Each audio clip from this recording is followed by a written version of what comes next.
तो अवसर पठिता बानी, शास्त्रों में कहा गया है अवसर पठिता बानी, अवसर के ऊपर ही वाणी, अवसर के ऊपर ही व्यवहार, अवसर के विरुद्ध कोई व्यवहार नहीं करते। इस दुनिया का सबसे बड़ा पाप है अवसरवादी न होना। ध्यान दो, हमारे समाज में एक बड़ी विलक्षण बात फैल गई है कि आदमी अवसरवादी है। इस दुनिया में सबसे अच्छा आदमी वो है जो अवसरवादी। अवसरवादी, अवसरों को जिसने चूका। अभी ये अवसर क्षुद्रता के लिए है या विराटता के लिए है, it's totally depend upon you.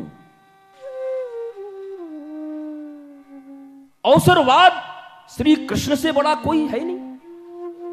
जब झूठ बोलने का बात आए तो भैया धर्मराज से झूठ बुलवा दे, दुनिया की बात तो छोड़ो, किसी झूठे से झूठ बुलवा दे तो कोई बात नहीं, रोज ही बोलता हो। धर्मराज सत्यवादी युधिष्ठिर से कहते हैं जाओ झूठ बोलो, और कहते हैं हम ही मिले तुमको, किसी और से बुलवा लो। बोला नहीं तुम्ही को बोलना हो। क्यों?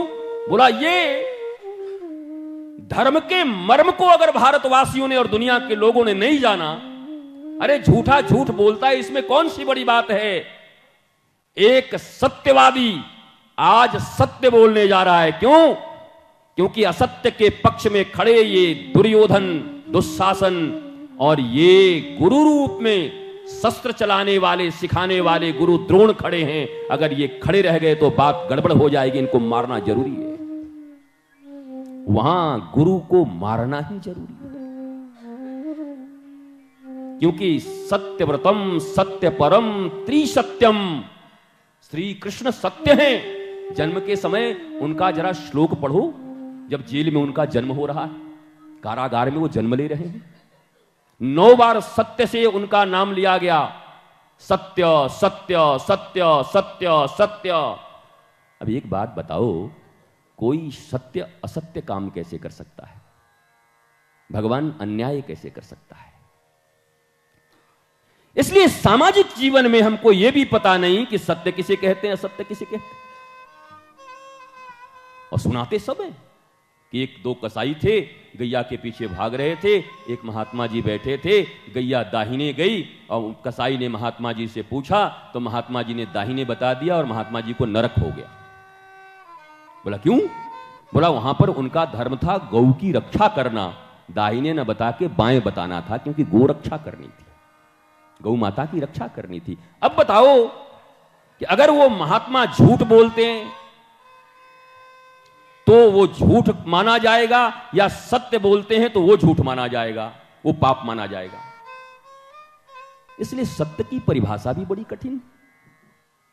ये ऐसे पान के दुकानों में और सब्जी के दुकानों में और बाजार के ठेलों पर सत्य का निर्धारण नहीं होता साहब।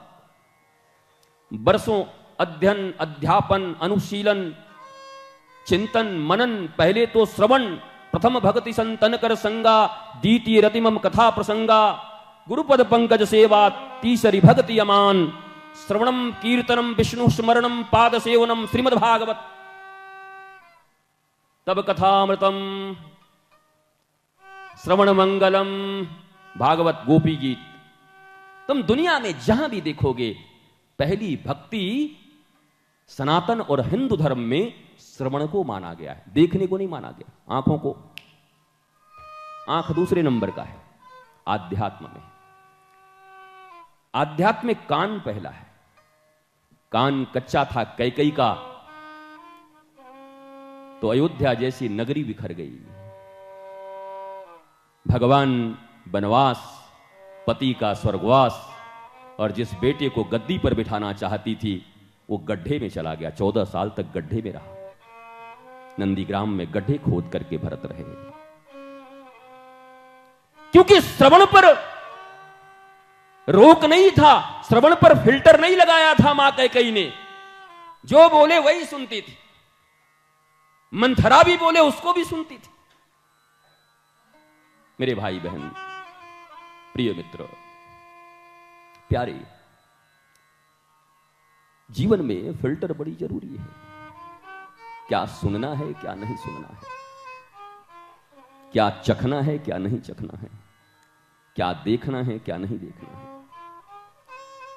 अजामिल जैसे पितृभक्त और गुरु भक्त जो रोज अपने पिता और गुरु के लिए समिधा की लकड़ी लाने जंगलों में जाते, एक दिन किसी व्याभिचारी पुरुष को किसी वेश्या के साथ रमण करते हुए 30 सेकंड तक देख लिया और उनकी जिंदगी बर्बाद हो गई। ओनली 30 सेकंड्स, तो जिंदगी गई, गुरु भक्ति गई, पितृभक्ति गई, मातृभक्ति गई। आपको जानकर हैरानी होगी ये गांधी जी के जो 3 बंदर हैं ये भी फॉल्स है।